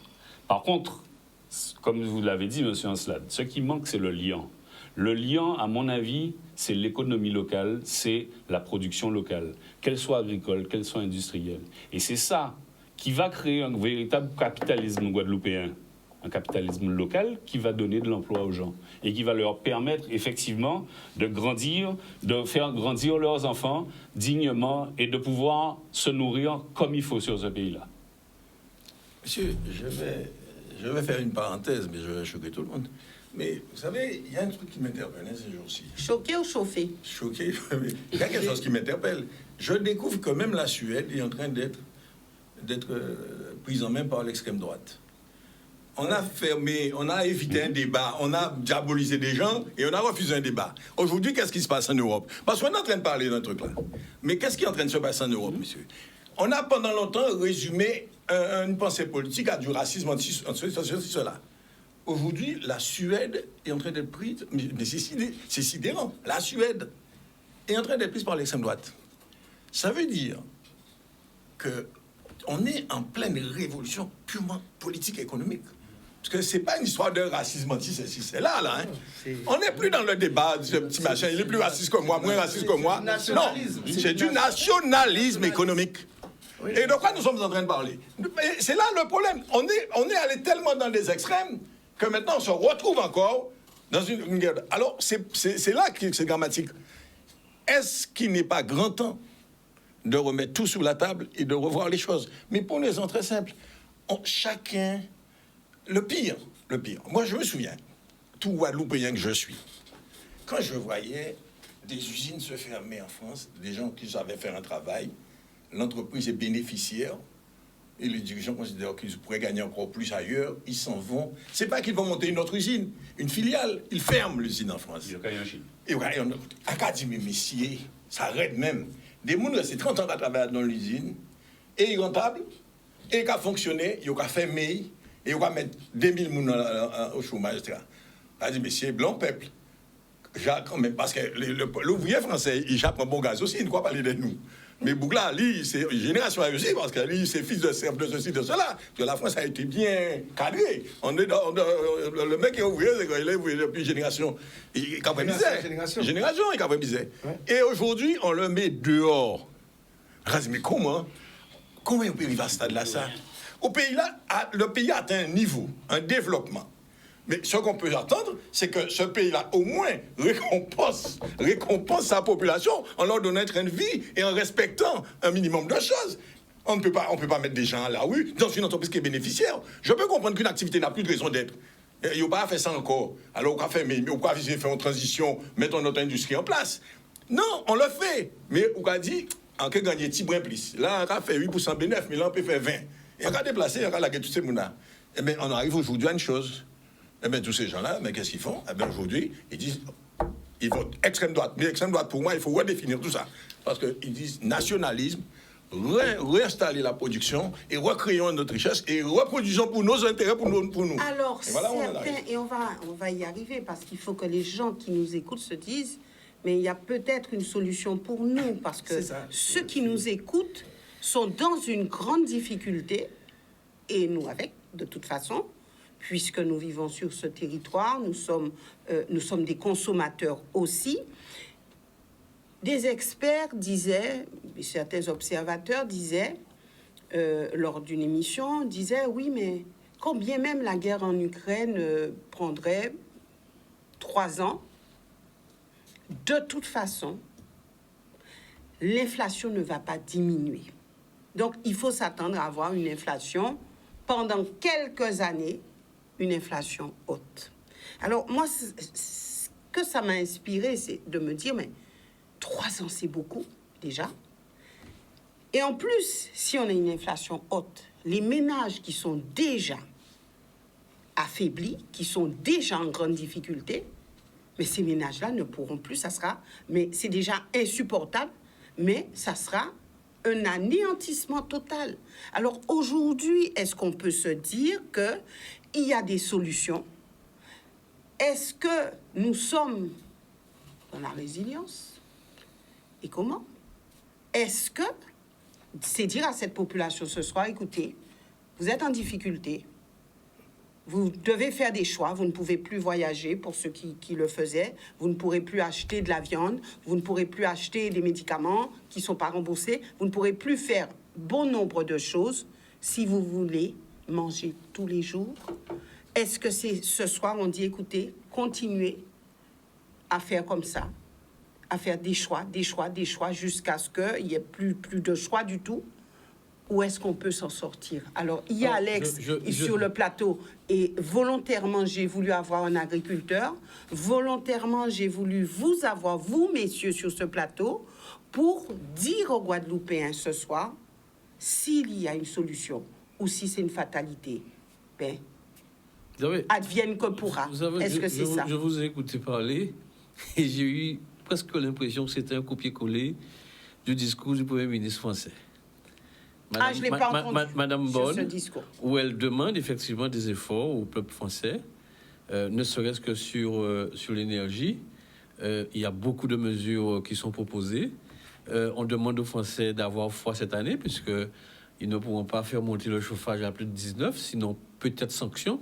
Non, c'est-à-dire qu'on demande à faire des efforts, et c'est vrai qu'il faut faire des efforts. Moi, je crois que on n'est pas sorti de la situation là. Et même si la guerre en Ukraine devait s'arrêter demain, il faudra un temps, effectivement, pour remettre les choses en place. Je ne sais pas, je veux dire quelque chose qui peut choquer. Monsieur Hassan a dit quelques-uns, il a dit que ça a choqué, ça ne va pas choquer. Mais peut-être que c'est une chance pour nous. Parce que le peuple, l'humain a tendance à réagir par contrainte.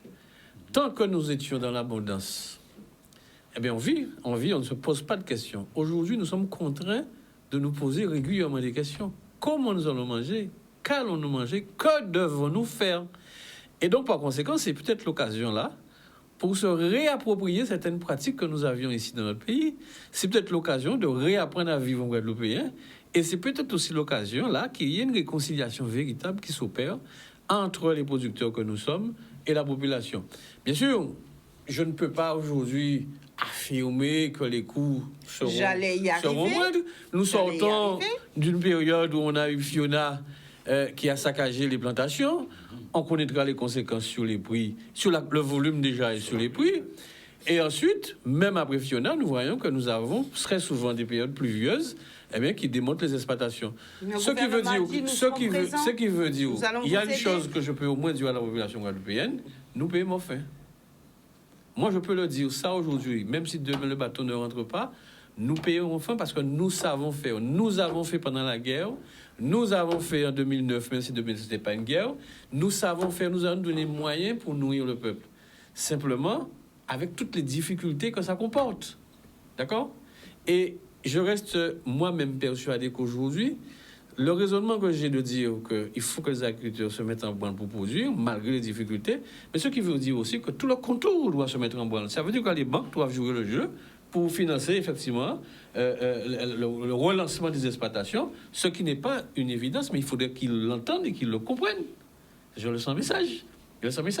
Mais c'est exactement le même scénario. Aujourd'hui, la Banque des agriculteurs, n'est-ce pas l'État?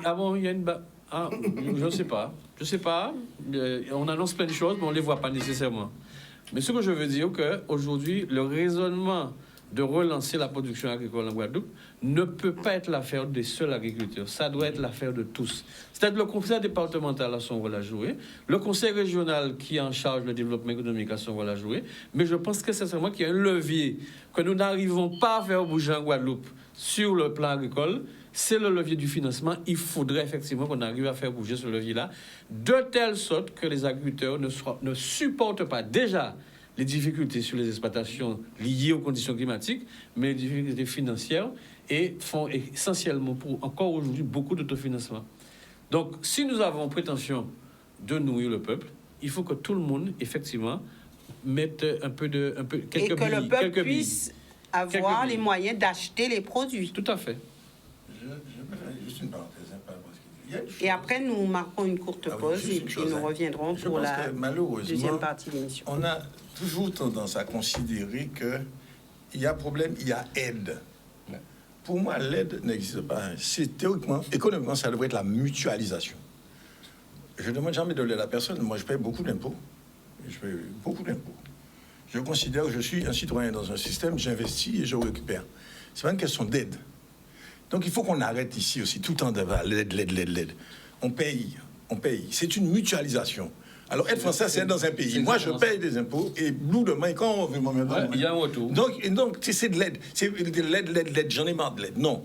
Alors, c'est une mutualisation. On doit pouvoir se garantir par une mutualisation. Et d'ailleurs, enfin, je ne vais pas aller jusque-là, parce que franchement, même dans le BTP, on s'est fait couillonner pendant des décennies, alors qu'on n'était même pas couvert contre le cyclone et le tremblement de terre, et on payait plus cher les garanties. Or, nos maisons étaient plus solides parce qu'on les faisait anticycloniques et antisismiques. Non, c'est fait couillonner lourdement. Alors bon, donc c'est pour dire, mais ça a toujours été ce genre de propos, ce genre de choses, tout le temps. Et on s'est resté toujours dans cet esprit, et on est tout le temps en train de penser que sans aide, on ne peut rien faire. Mais on dit toujours aide. Messieurs, je reviens avec vous d'ici quelques instants. Nous marquons une courte pause et ça sera la phase où vous aurez des appels de téléspectateurs, des gens qui voudront réagir ou vous poser des questions. Et puis nous avancerons sur les solutions. Donc nous avons débuté et nous verrons avec vous qu'est-ce qu'on peut faire pour, en tout cas, faire face à cette situation difficile pour tous les ménages guadeloupéens. À tout de suite. Voilà, nous revenons pour la dernière partie de cette émission. Nous récupérons quelques appels et puis ça sera la phase solution, puisque l'intérêt c'est de pouvoir avancer des pistes de solutions, sachant que les élus vous écoutent aussi, donc vous pouvez avancer quelques idées à leur endroit. Alors, Alex avait déjà débuté, il avait déjà dit ce que je peux en tout cas dire, c'est que nous pourrons nourrir la population tout de suite ou d'ici quelques temps. Non, vous savez, ça c'est pas un truc qui se prépare en 2 ou 3 jours. En Guadeloupe, nous avons une chance extraordinaire, c'est que même si peut-être tu considères qu'il n'y a pas eu la révolution agricole encore, mais il y a une révolution qu'on a fait, qui a été réalisée en Guadeloupe dans les années 70-80. C'est toutes les occupations de terre qui ont été ici en Guadeloupe et qui ont bénéficié d'une réponse politique de l'État. Aujourd'hui, nous avons peut-être encore 30 ou 40 000 hectares de terres agricoles disponibles. C'est grâce à ces combats-là. Et ça appartient à la communauté guadeloupéenne pour la grande majorité, hormis quelques situations en division familiale. Donc nous avons cette chance-là, nous avons le support. Sauf que notre agriculture a été raisonnée pendant très longtemps en production d'exportation, canne, banane, melon, aubergine à un certain moment. Aujourd'hui, il y a un plan qui s'est déjà mis en place. Aujourd'hui, je peux vous dire que nous avons un taux de couverture très important, contrairement à ce qu'on peut penser, sur pléthore de produits. C'est-à-dire on peut se passer d'importation de tomates, de concombres, de courgettes, de laitue, de choux. La Guadeloupe produit ça suffisamment pour qu'on puisse... Ce qui veut dire que nous avons une agriculture qui se met en place et qui s'est déjà mis en place. C'est vrai qu'on subit les affres des aléas climatiques, mais c'est comme toute agriculture dans le monde. Donc aujourd'hui, nous avons la capacité effectivement de produire pour nourrir notre population. Donc on peut d'ores et déjà parler d'autosuffisance alimentaire. Je ne suis pas dans l'autosuffisance alimentaire. Enfin, j'entends. Moi, c'est souveraineté alimentaire. Pour moi, souveraineté, c'est un support politique. Je dois tendre vers la souveraineté alimentaire, mais la souveraineté alimentaire, c'est pas l'autarcie. Je dois admettre que je dois recevoir de la production de l'extérieur, ce que je ne produis pas. Mais le combat aujourd'hui pour moi, c'est lorsque je regarde mon assiette, plutôt que j'ai dans mon assiette 90% d'importation et 10% de local, j'aurais bien aimé avoir au moins 50-50, ce serait déjà une belle victoire. Mais ce que je veux dire, on faisait mention tout à l'heure des richesses que nous avons ici en Guadeloupe. On a fait allusion à tout ce qui a trait à la production d'énergie. Mais il y a une richesse que nous avons et qu'on nous a spoliée à travers une loi, qui est la loi sur la biodiversité. On nous a fait perdre le caractère de peuple que nous avions. Nous sommes depuis quelque temps population intégrée dans le peuple français, mais l'exploitation de la biodiversité, les molécules qui vont créer de la richesse dans le futur, parce qu'on va finir avec la période du pétrole et on va rentrer dans la période de l'énergie verte, eh bien, c'est pas nous qui avons le levier aujourd'hui.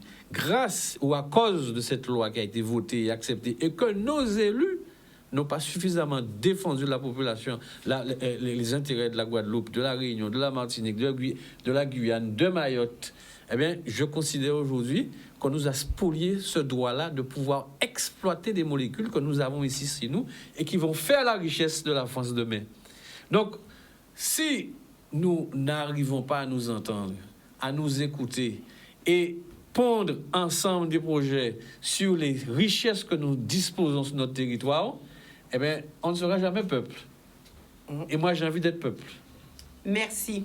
Je ferai un tour de plateau avec vous. Merci. Nous avons un appel de téléspectateurs. Nous le récupérons. Bonsoir, nous vous écoutons. Bonsoir, Beatrice. Bonsoir à tout le plateau. Oui, je m'appelle Michel. Et voilà, j'ai pris l'émission en cours. Et donc, effectivement, comme dit monsieur, effectivement, le constat est fait. Tout le monde fait des constats. Et donc, effectivement, la question, c'est quelle est la solution pour pouvoir supporter cette énième crise. Moi, je pense que la Guadeloupe est en crise depuis des décennies.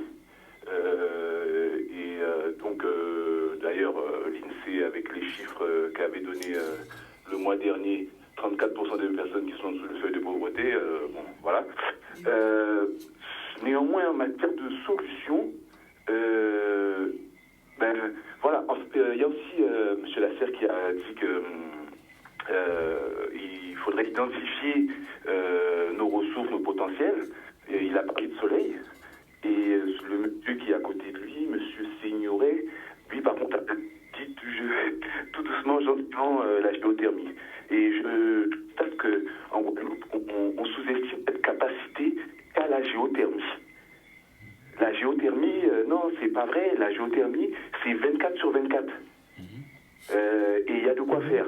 Les autres pays savent que nous avons la géothermie et que c'est un potentiel que très peu de territoires ont.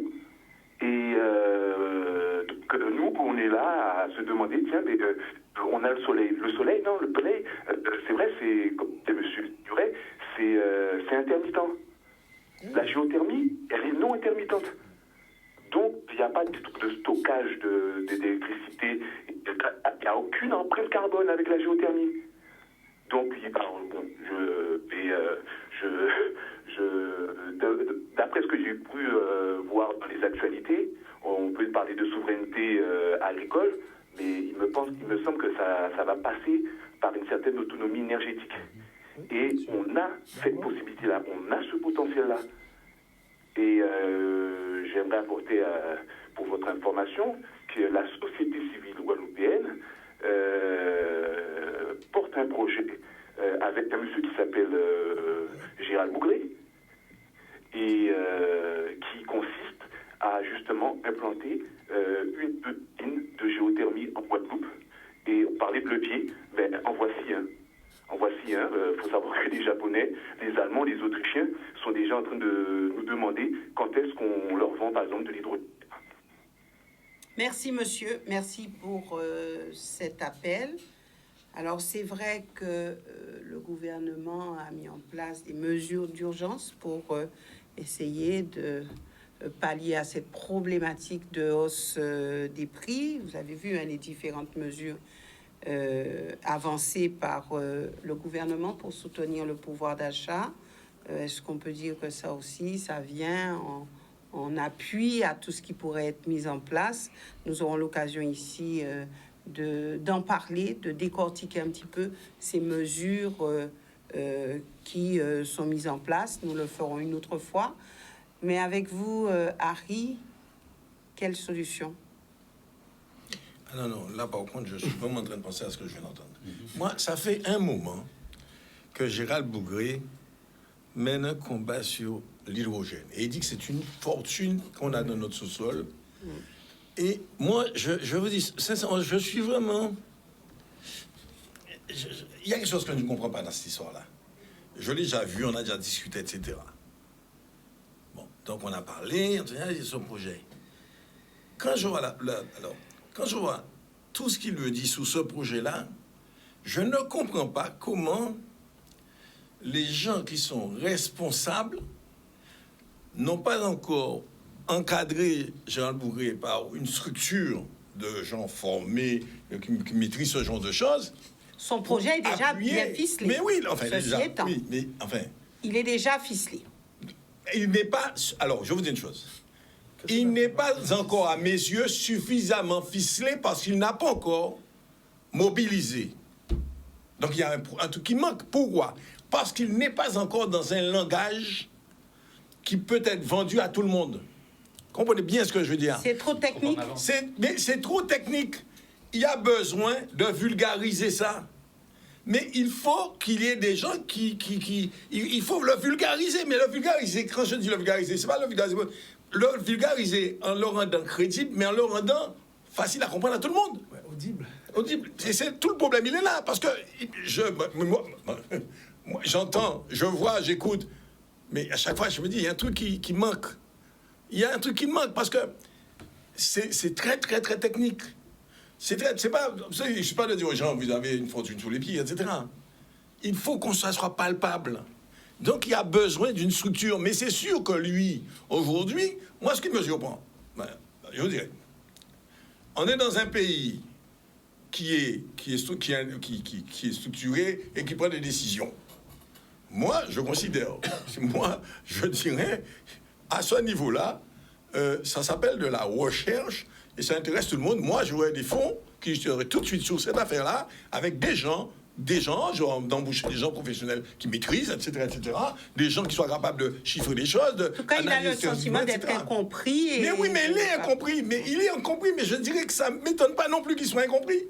Parce qu'il est seul avec son truc, mais lui, il le parle toujours en langage. Mais écoutez, vous savez, moi, je suis ingénieur en bâtiment. Si je me mets à vous calculer un bâtiment devant vous, vous en foutez, ça va pas vous intéresser. Hein. Les alphas, les bêtas, les machins, les putain, ça va pas vous intéresser. Ce qui vous intéresse, c'est que pour tout là, il est debout, il y a qu'un B.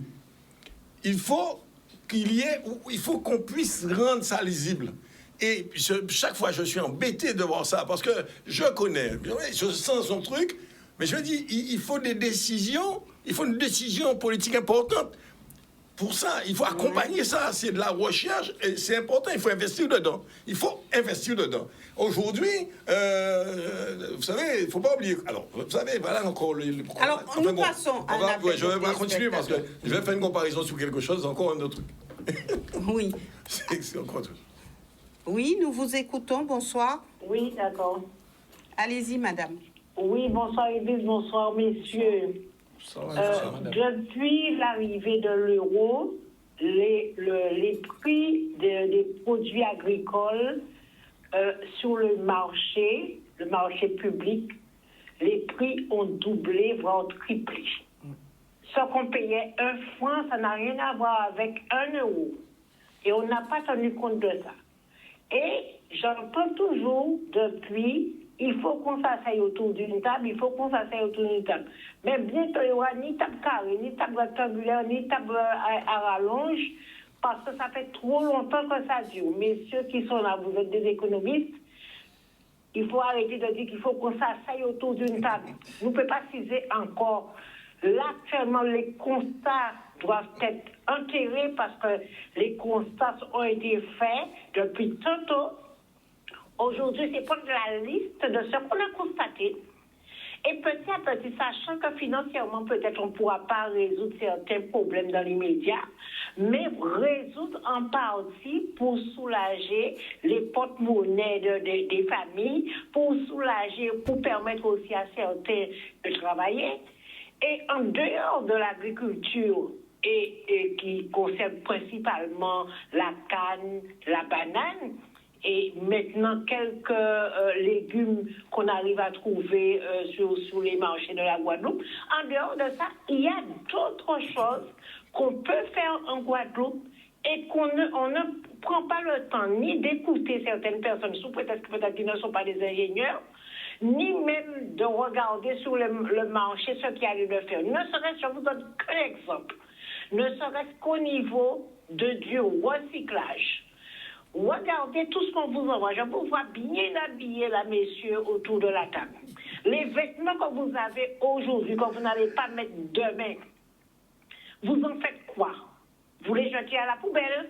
Après, ça part en enfouissement à Sainte-Rose pour un certain nombre d'années et ça va contaminer nos mangroves et nos sols.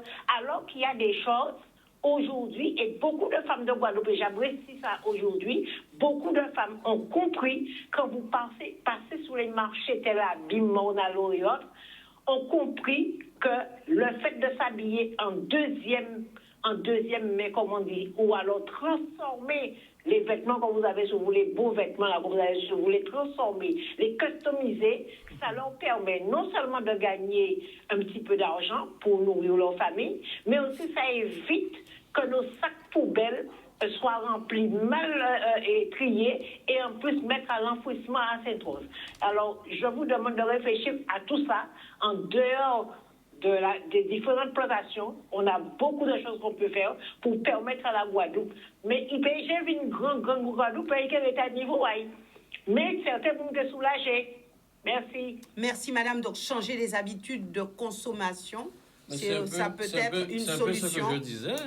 Les contraintes vont nous contraindre à réapprendre à vivre. À consommer. L'abondance, l'abondance faisait qu'on met une chemise aujourd'hui, on ne met pas demain. Mais le fait qu'il n'y ait plus d'abondance, en tout cas dans le contexte actuel, ça nous contraint de réapprendre à vivre. Parce que nous avons vécu comme ça, dans ce pays-là.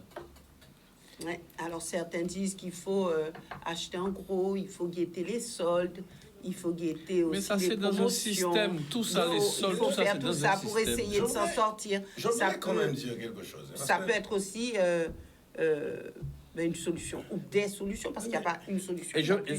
Avant que tu n'interviennes, moi j'entends que on a converti à l'euro. Ce qu'on achetait un fonds, on l'achète en euros.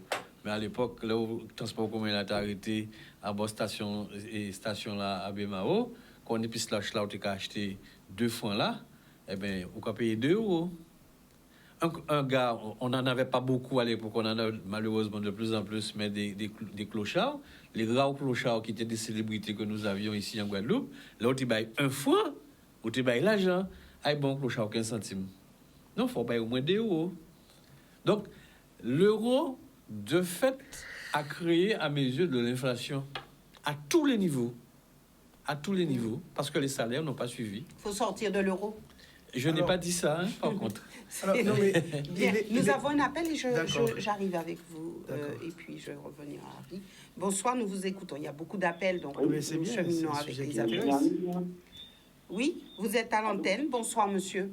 Oui, écoutez, vous savez, votre émission, elle est très intéressante. Seulement, il faut aussi qu'on soit vrai. Quand Ansla dit qu'il ne comprend pas Bougré, je ne suis pas d'accord avec Ansla. J'ai pas dit que je comprends pas Bougré. Je vous arrête tout de suite. J'ai pas dit que je comprends pas Bougré. Excusez-moi. Ouais, écoutez, non, j'ai pas dit que je comprends pas Bougré. Ne me faites pas dire ce que j'ai pas dit. C'est pas ce que j'ai dit. Alors, le problème de Bougré, c'est que Bougré, il ne vient pas faire, si vous voulez, de la philanthropie. Il faut de l'argent. Et quand Bougré demande de l'accompagner, si vous n'avez pas d'argent, vous ne pouvez pas suivre Bougré. Bougré ne vient pas pour... Ça, c'est clair. Il vient avec un projet industriel. Si les politiques ne le suivent pas, ne lui donnent pas de l'argent, eh bien, il ne peut pas faire ce qu'il propose de faire. D'accord. Donc, le gros problème du Guadeloupéen, c'est que vous lui dites, bon, ben, chacun, on met 50 euros pour faire une affaire, mais vous n'avez aucun candidat. Le Guadeloupéen ne s'associe pas. Et quand je dis le Guadeloupéen, contrairement à ce qu'on pense, même chez les grands pays, il y a ce problème-là. Je ne sais pas d'où il vient, mais notre gros problème, notre frein, c'est ce défaut de capacité de s'unir pour faire les choses.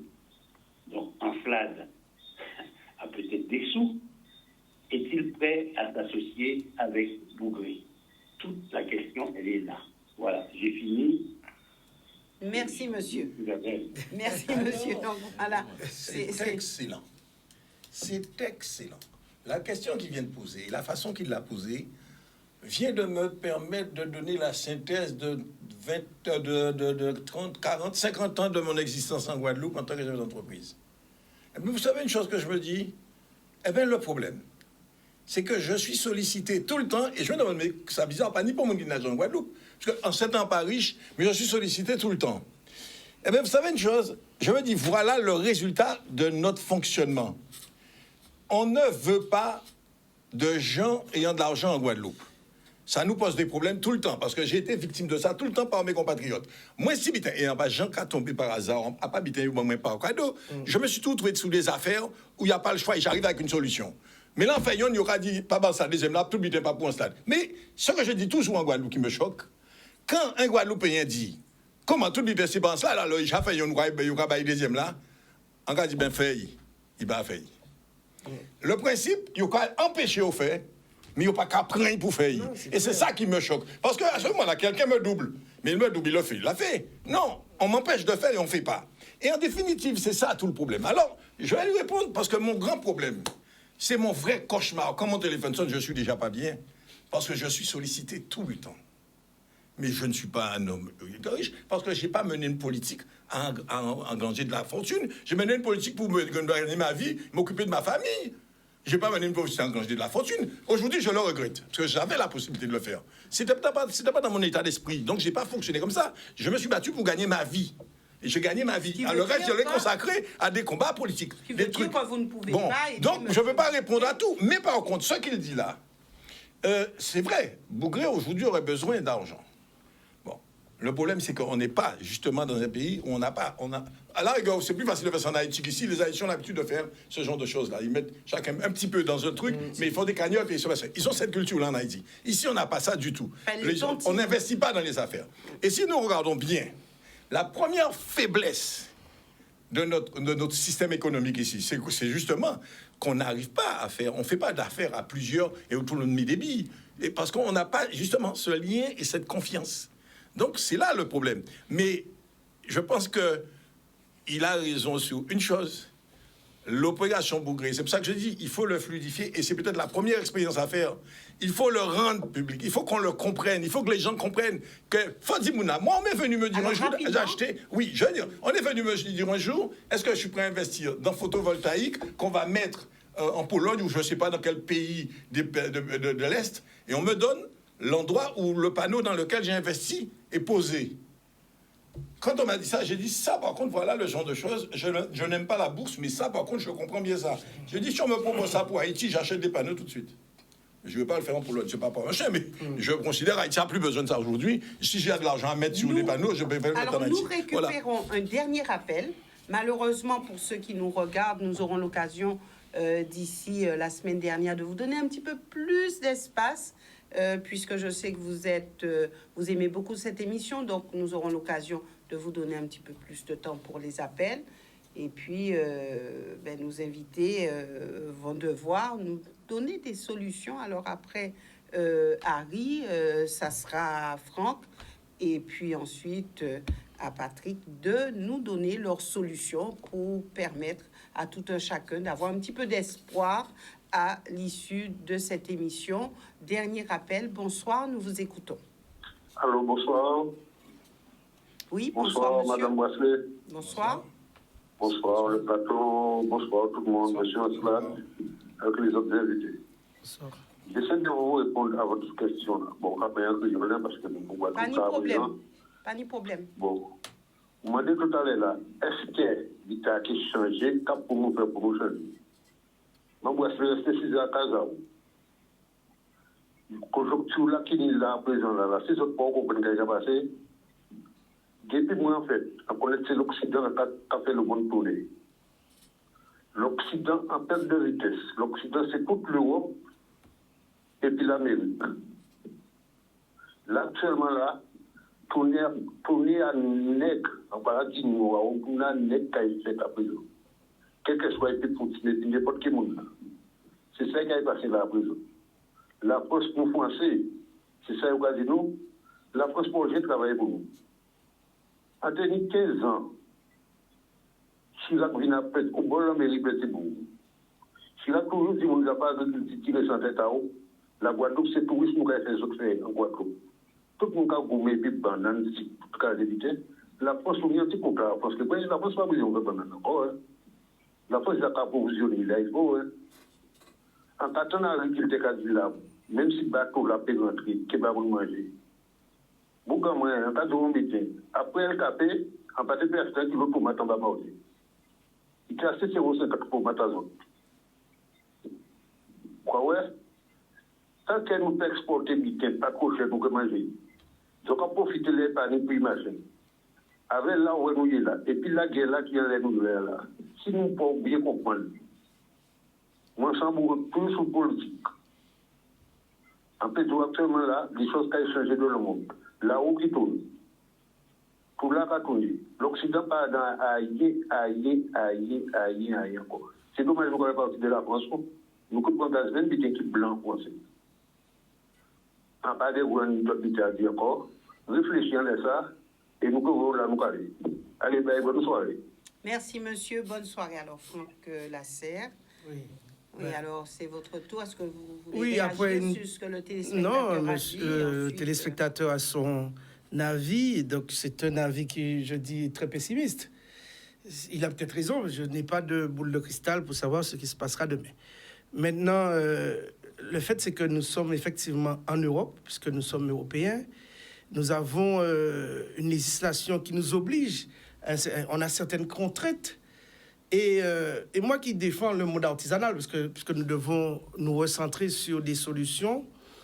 Donc, qu'est-ce que je vais proposer aux artisans déjà aujourd'hui? Parce que je vous ai expliqué la difficulté, les entrants qui sont impossibles, les devis qui sont plus valables. Et ils sortent des prix que les consommateurs, les familles ne peuvent plus non plus accéder. Donc, du coup, on a parlé tout à l'heure d'inflation. Mais après l'inflation, c'est la récession. Et je vous rappelle que nous sommes dans un pays, puisque malheureusement nous ne sommes pas pays, qui est déjà lourdement endetté. Lourdement endetté. Et je vous rappelle que la dette se paye à un moment ou à un autre. D'une façon ou d'une autre, en tout état de cause. Et ça veut dire aussi que si ce n'est pas nous, puisqu'à chaque fois on demande d'avoir des solutions, des subventions, des aides, on en a parlé tout à l'heure, et on a vu que le gouvernement a souvent lâché du lest, mais a encore endetté le pays et donc a endetté les citoyens. Donc chacun d'entre nous, nous sommes encore plus endettés qu'avant la crise.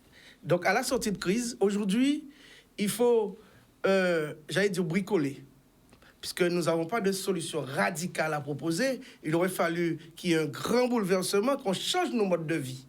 Est-ce que nous sommes prêts à nous retrousser les manches? Est-ce que nous sommes prêts à changer radicalement de vie? Je ne suis pas sûr qu'à cette question-là, tous les Guadeloupéens sont prêts à dire oui. Si c'est oui, eh bien, il faut avoir du courage. Parce que si nous restons dans le même système, eh bien, c'est clair, les mêmes causes auront les mêmes effets. Alors, donc, s'agissant des artisans qu'on reçoit, moi j'en ai reçu 2 ce matin, c'est de leur dire de faire très attention à ce qu'ils font et effectivement de diminuer sur tout ce qu'il faut. Moi, je prends l'exemple déjà chez moi. Dans mon entreprise, avec mes collaborateurs, on a listé partout où on pouvait faire des économies. Partout où on peut faire des économies, il faut les faire. Ça, c'est la première réaction, j'allais dire, de survie, de maintien des entreprises. Et en espérant que les choses aillent mieux, que l'énergie, la crise énergétique puisse retomber, parce que c'est de là qu'on va revenir, que le pays ira mieux, si je dois m'exprimer en langage simple. Donc aujourd'hui, il est question de faire très attention à ce qu'on fait pour pouvoir diminuer les coûts de production, diminuer les coûts pour voir si on arrive à au moins rester à l'équilibre. Donc c'est des mesures d'accompagnement simples dans un premier temps, avant d'arriver à des mesures radicales. Si les Guadeloupéens sont prêts, à ce moment-là, il faudra penser à se retrousser les Alors, on va quand même passer à répondre à la question. Donc, guerre en Ukraine et flambée des prix en Guadeloupe, prétexte ou réalité? Moi, il y a la réalité. Alors, c'est vrai que certains, comme dans toute crise, il y a toujours de l'abus. Vous le savez, toute crise a son lot de magiciens qui viennent avec des solutions et qui couillonnent le peuple et qui volontairement aussi font des spéculations. Ça, on le connaît. On a parlé tout à l'heure de l'eau de coco. Ça n'a rien à voir avec l'Ukraine. L'eau de coco a subitement augmenté. 4,50 € une bouteille. Ah, ben, vous voyez, moi, je n'achète plus. Je l'achetais à 4 €. Une fois que c'est passé à 4,50 €, je n'achète plus d'eau de coco. D'autant plus que j'ai des cocotiers chez moi. Quelquefois, je ne vais même pas cueillir les cocos qui sont chez moi pour aller acheter le coco de chez ceux qui ont fait de la spéculation et une augmentation qui n'a vraiment pas de logique économique. Maintenant, c'est vrai que ça existe. Mais pour la plupart, et je crois que si on doit raisonner économiquement, c'est vrai que la crise a une... La guerre a une conséquence directe avec ce que nous vivons aujourd'hui, tout en sachant qu'il n'y a pas que la guerre. On l'avait dit tout à l'heure, on a associé la difficulté sanitaire et ainsi que la crise énergétique. Merci. Oui, moi je pense que nous sommes arrivés au terme de notre émission, donc j'essaierai de faire court. Moi, il y a une chose qui me va. Tout le monde autour de ce plateau a parlé d'or. Monsieur Lasserre, avec les principes de précaution, effectivement, de sagesse et de faire attention à ne pas non plus s'enflammer partout, parle d'or. Par contre, il faut éviter aussi à rentrer dans une récession, parce que si tout le monde reste chez soi, on va arriver à ce que tout sera bloqué. Moi, ce qui me fait plaisir, c'est que j'ai entendu dans nos auditeurs de ce soir deux choses. La première, le rappel de la géothermie et de l'hydrogène. L'hydrogène, c'est quelque chose qui, à partir d'énergie, peut être fabriqué. Enfin, c'est quelque chose qu'on peut fabriquer ici. Et là, vous avez tout à fait raison, il faut y croire. Et ça, c'est de l'espoir. Et puis, le recyclage. On produit énormément de déchets. On a des choses à faire sur le recyclage. Et on a aussi, avec la production locale, j'insiste sur cela, la richesse, elle est chez nous. La richesse, elle est exportable, mais elle est surtout pour nous. Et nous pouvons la faire à partir de la production locale. Et ça, c'est quelque chose en quoi il faut croire. On pourra y arriver à ce niveau-là. Et faire attention à votre chemise. À faire attention à ma chemise, oui. À bien la laver plusieurs fois, pour la porter plusieurs fois. Voilà. Alors, à la question, il faut répondre et j'irai rapidement de l'autre côté du plateau. Alors, guerre en Ukraine et flambée des prix en Guadeloupe. Prétexte ou réalité? Rapidement. Il y a une grande part de réalité, effectivement, sur cette économie mondialisée qui a subi les flux et l'augmentation des prix. Et là aussi, monsieur Lasserre a raison. Il y a toujours des profiteurs de guerre ou des profiteurs de situation. Et vous dites aux profiteurs, pas péché, arrêtez de profiter. Ça, c'est sûr. C'est ça le message ce soir. Alex, moi, à cette question. Je partage l'avis. La guerre en Ukraine a des conséquences, effectivement, sur la flambée des prix ici en Guadeloupe. Et je partage aussi l'avis de dire qu'il y a toujours des renégats qui vont profiter de la situation pour faire monter les prix. Et ce, à tous les niveaux. On a parlé de coco, mais moi, je peux vous dire aussi qu'on ne peut plus acheter une bouteille de champagne. Et pourtant, on a tous qui les achètent. On a des bouteilles de champagne qui coûtaient peut-être 20 ou 30 euros à certains moments, qui aujourd'hui sont autour des 50-60 euros. Donc, c'est à tous les niveaux que la profitation s'opère. Merci. Harry, à la question. Sans guerre d'Ukraine, il y aurait l'inflation. C'est le système aujourd'hui qui a produit son inflation. Et sans guerre d'Ukraine, il y aurait l'inflation. Pour moi, je considère que c'est plus un prétexte que l'élément déterminant. C'est pas la guerre d'Ukraine qui a relancé le processus. Le processus, il est la suite logique de ce qu'on vit depuis des décennies, un certain nombre de décennies. Alors, maintenant, le problème guadeloupéen, et je vous dis, c'est comme c'est tout le monde en train de se poser la question de c'est ce qu'on disait tout à l'heure.